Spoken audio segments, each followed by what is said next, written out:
Dawn over the Philippine Sea, the arrogant swarm.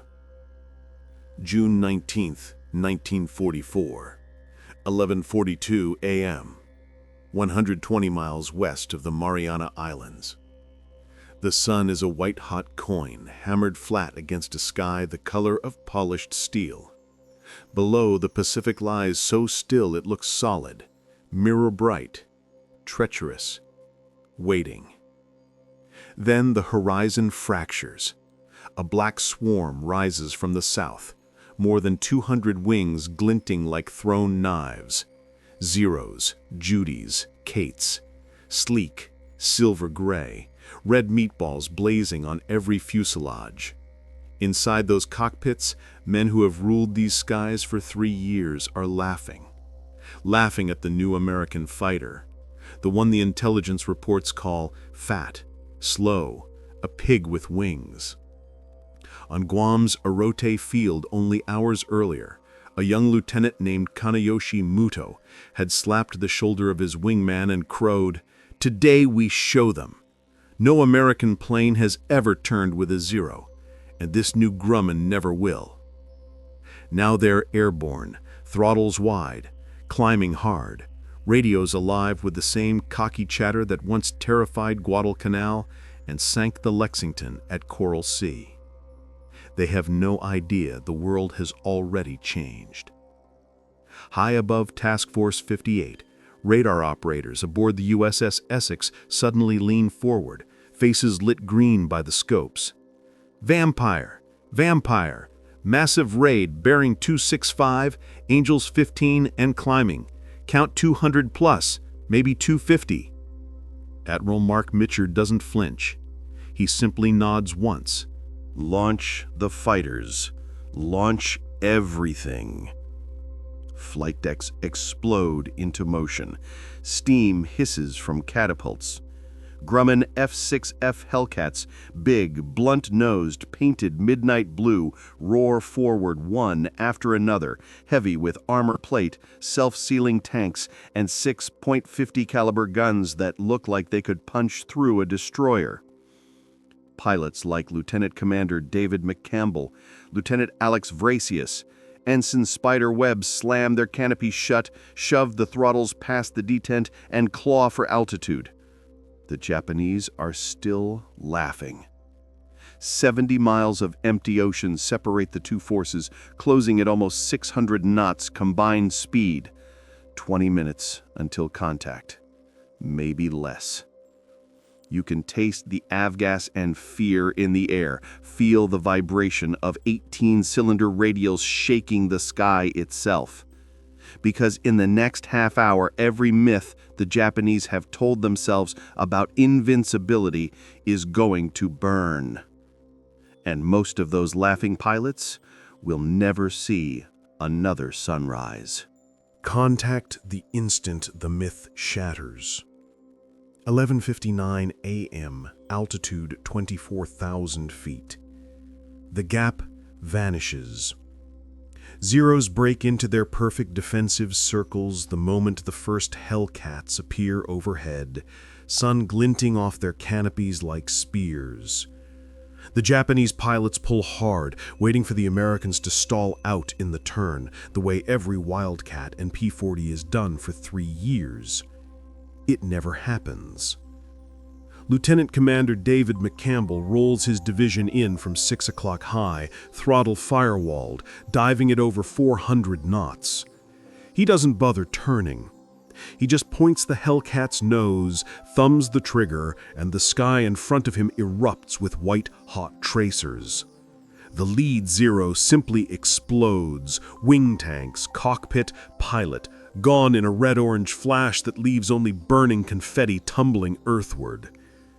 McCampbell is already gone, climbing back into the sun, hunting the next one. 100 miles south, Ensign Spider Webb finds himself head-on with a Judy at full bore. The Japanese rear gunner opens up, 7.7mm rounds sparkling off the Hellcat's armored windshield like hail on a tin roof. Spider doesn't flinch. He closes to 200 yards and fires one calm burst. The Judy's engine disintegrates, propeller shearing away, bomber flipping onto its back and diving straight into the sea, trailing a scream no one will ever hear.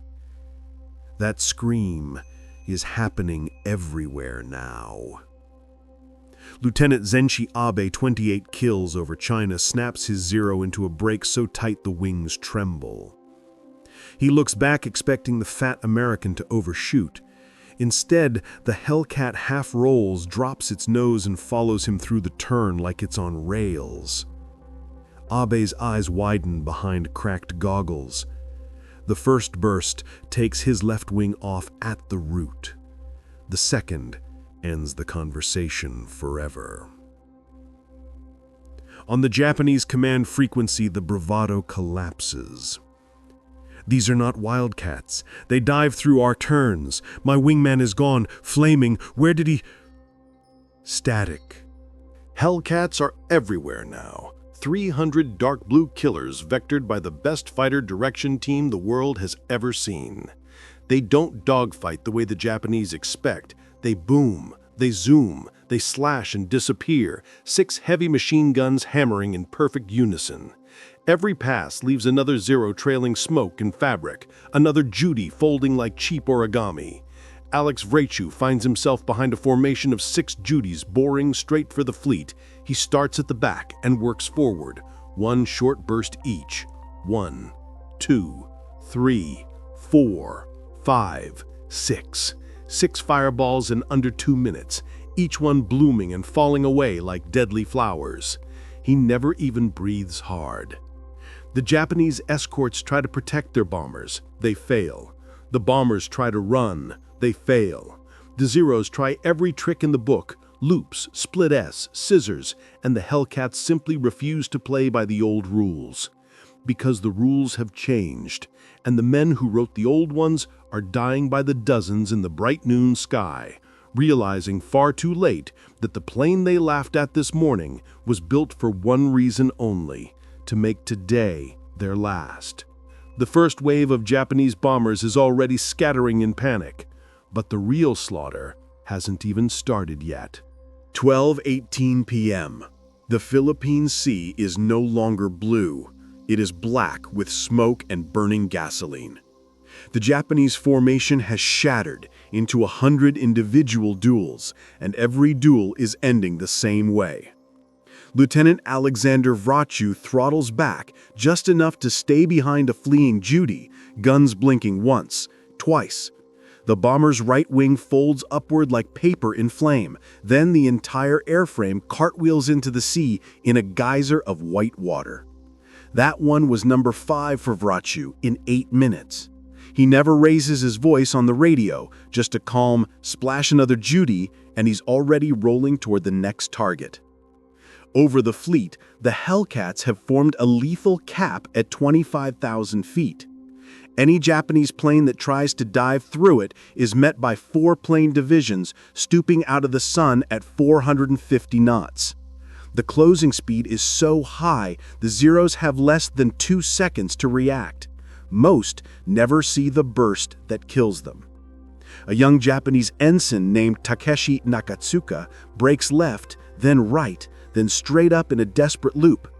His Zero is light, responsive, beautiful.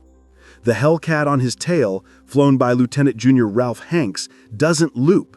It simply rolls, extends 1,000 yards, then comes screaming back down the groove. 1 3-second burst. Nakatsuka's canopy explodes outward, his plane snapping in half just behind the cockpit. Both sections fall separately, trailing long ribbons of blood that stain the slipstream pink. You can almost hear the Japanese radios now, raw animal terror. "I have 3 on me. I'm hit. Engine on fire, ejecting. They won't die. I hit him square and he keeps coming." Because that is the final cruel joke. Zeros have no armor, no self-sealing tanks. A single 50 caliber hit anywhere near the fuel system and they burn like paper lanterns. Hellcats take dozens of 7.7mm and 20mm rounds and fly home with holes you could throw a sea bag through.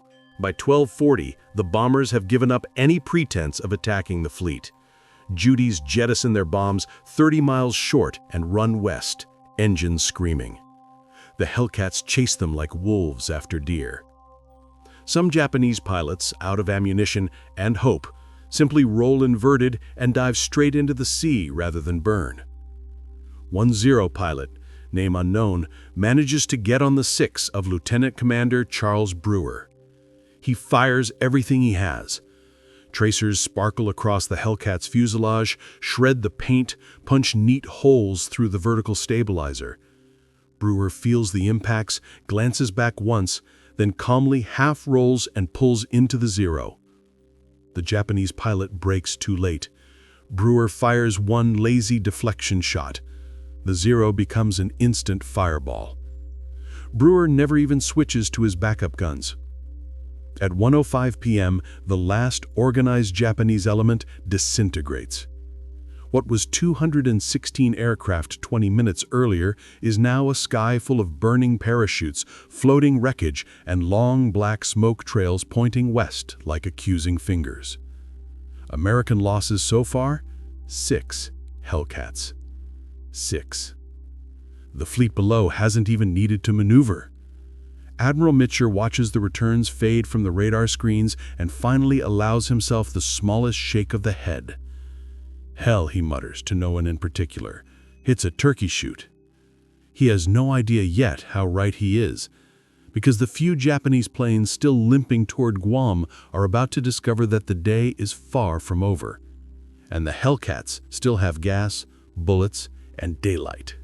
The pursuit. No mercy, no sanctuary. 2:15 p.m. The remnants run west, engines coughing, pilots bleeding, praying for Guam's runways. They will never make it unmolested. Admiral Mitcher watches the last Japanese dots fade from the big radar table aboard the Lexington. Then he turns to Captain Truman Heading and says the 4 words that sealed Japan's fate. Launch the deckload strike. 200 miles away on Guam and Saipan, ground crews have been watching the eastern sky in growing horror. Black smoke columns rise where friends should have appeared. Then the radios go quiet. Finally, the first stragglers limp in, shot full of holes, pilots ashen, some planes trailing fuel and fabric. They scream for landing priority. Armorers rush ammunition. Mechanics drag hoses to refuel. Pilots stand in the open, helmets off, staring east, trying to understand how the invincible Zero has been torn apart by the plane they mocked as a flying tank. They are still staring when the Hellcats arrive. 54 F6Fs, escorted by another 60, come in low and fast over Orote Peninsula. Throttles wide, guns already hot. The Americans have been chasing the survivors for an hour, sipping drop tanks, conserving ammunition for exactly this moment. Lieutenant Commander Paul Cordray leads the 1st Division straight down the runway at 200 feet. His 6 Brownings rake the flight line. Zeros parked wingtip to wingtip erupt in perfect sequence, bang, bang, bang, bang, like dominoes made of gasoline. A Kate lifts off in panic. Right in front of him, Cordray walks his tracers up the torpedo bomber's belly. It explodes directly over the runway, showering the field with burning debris. Everywhere, Japanese pilots sprint for planes that will never fly again. 1-0 actually gets airborne. Ensign Killer Kane rolls in behind it before it can raise the gear. Fires one short burst. The Zero flips onto its back and slams into the reef in a pillar of white water and orange fire.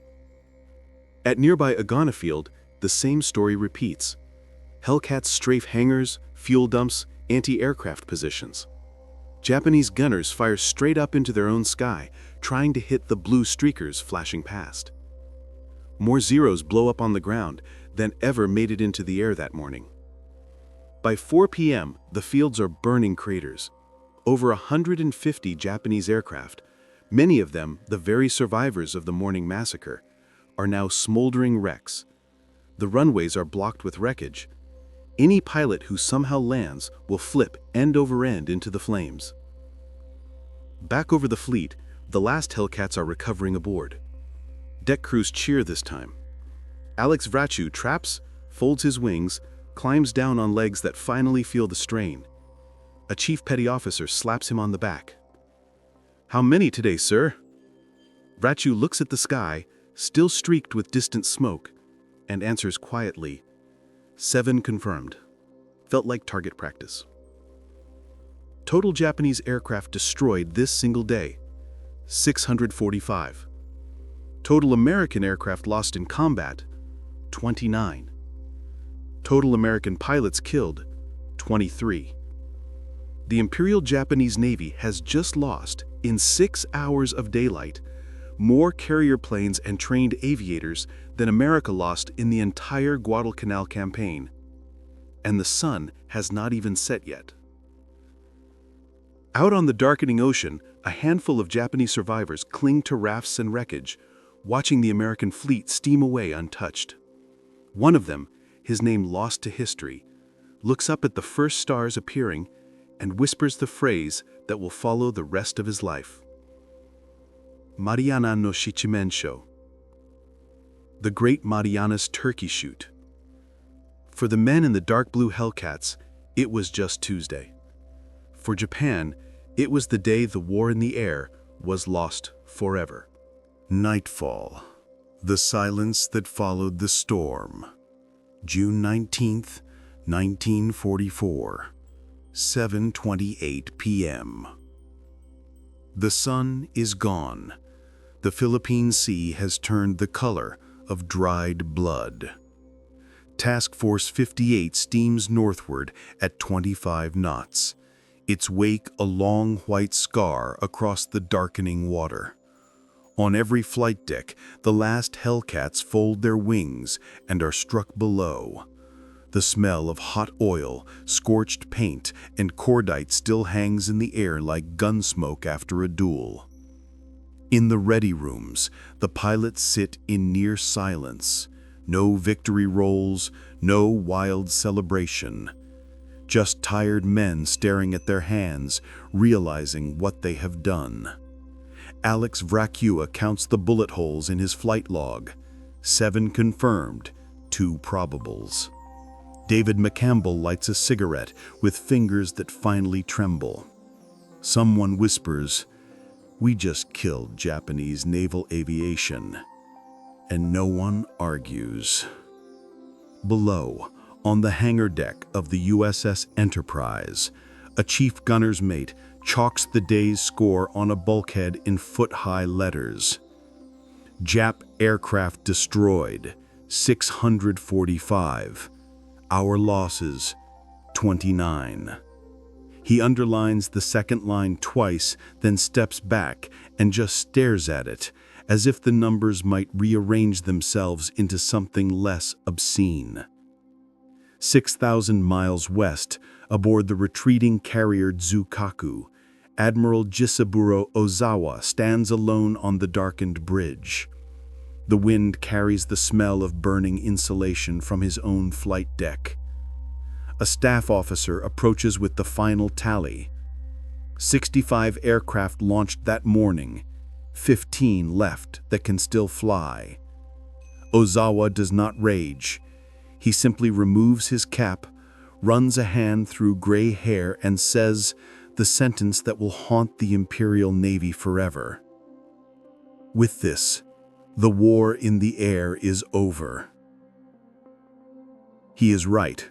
From this night forward, every Japanese carrier that puts to sea will do so with empty decks and boys in the cockpits who have never landed on one. Kamikazes will come later, born of this desperation. But the skilled, coordinated air groups that once struck Pearl Harbor and sank Prince of Wales are gone. Erased in 6 hours of daylight by a fighter their pilots laughed at over breakfast. On Guam, in the ruins of a Rote field, a handful of survivors gather around a single lantern. Someone has salvaged a bottle of sake. They pour it slowly onto the cracked concrete. For the dead, for the living, for the empire itself. No one speaks above a whisper. When the bottle is empty, one pilot, face bandaged, eyes already old, looks up at the stars and says the name the day will carry forever. Mariana no Shichimensho, the Great Marianas Turkey Shoot. Then he begins to cry, quietly, the way men do when they realize they have just watched their future burn. Back over the fleet, the last signal lamp blinks across the water between ships. Well done. The Hellcats are already being rearmed under red floodlights. Tomorrow there will be more fields to strafe, more islands to take, more sky to own. For the Grumman pilots climbing into their bunks, bone-tired and strangely hollow, June 19th was just Tuesday. For Japan, it was the day the Pacific sky turned dark blue forever. Fade to black.